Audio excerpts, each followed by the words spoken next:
Lordosis, kyphosis, and scoliosis refer to curvatures of the spine.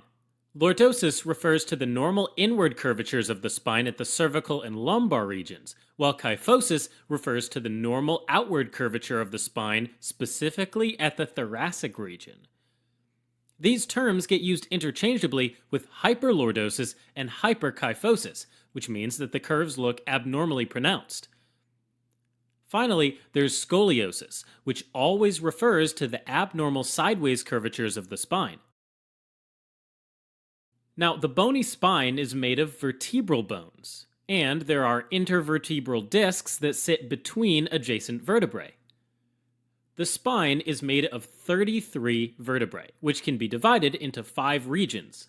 The cervical region has 7 vertebrae, the thoracic region has 12, the lumbar region has 5, the sacral region has 5 as well, and the small tail-like coccygeal region is made up of 4 fused vertebrae.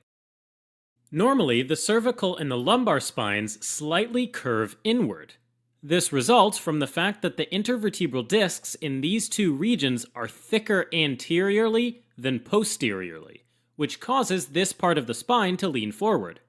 On the other hand, the thoracic and the sacral spines are normally curved backward, which is normal kyphosis. Lordosis and kyphosis are typically associated with underlying conditions. For example, in osteoporosis, the bones become porous and weak, and can develop compression fractures causing the bones to collapse a little bit. This can cause a spinal deformity, and can also impinge on nearby nerves.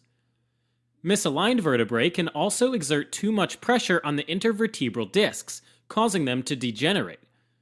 Other conditions like spondylolisthesis, in which a vertebrae slips out of its normal position, or conditions like Ehlers-Danlos syndrome and Marfan syndrome, where bones and connective tissues overgrow, causing spinal instability.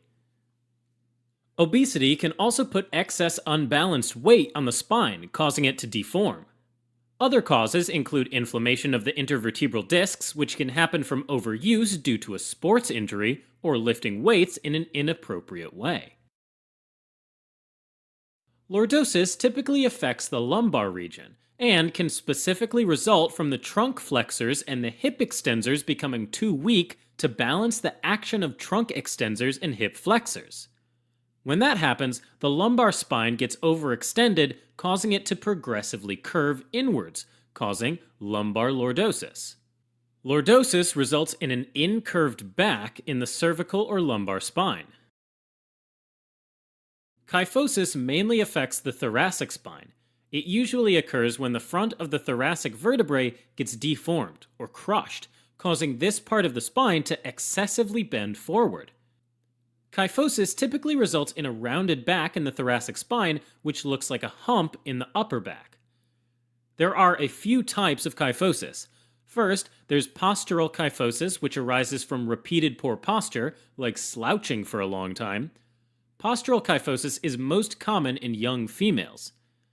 Second, there's Scheuermann's kyphosis, which is when the vertebrae get structurally deformed and become wedge-shaped for an unclear reason. This is often associated with scoliosis, and it's referred to as kyphoscoliosis. Lastly, there's congenital kyphosis, which develops when the vertebrae get deformed during fetal development, resulting in a baby that's born with kyphosis. In general, if the condition is severe, it can reduce the space in the thoracic cavity, which can compress the heart and prevent the lungs from fully expanding. Finally, there's scoliosis, which is when the spine becomes twisted or develops a sideways curve, resembling an S or a C shape, often resulting in uneven shoulders and hips. The majority of the time, the underlying cause is unclear, and it's thought that it may be due to a defect in the composition of the intervertebral discs.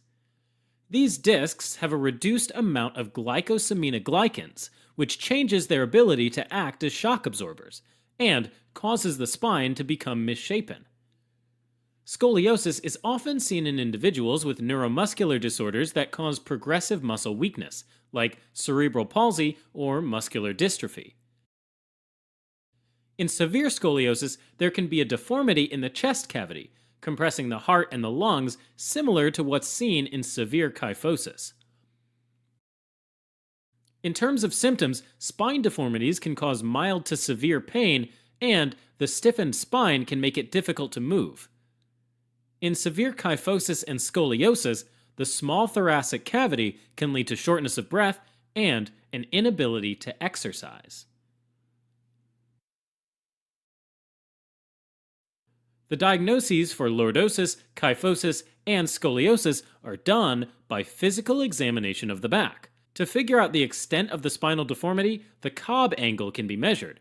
That's the measurement between two lines drawn perpendicular to the upper border of the uppermost vertebra and the lower border of the lowest vertebra involved in the curvature. In addition, radiographs of the back can be taken as well.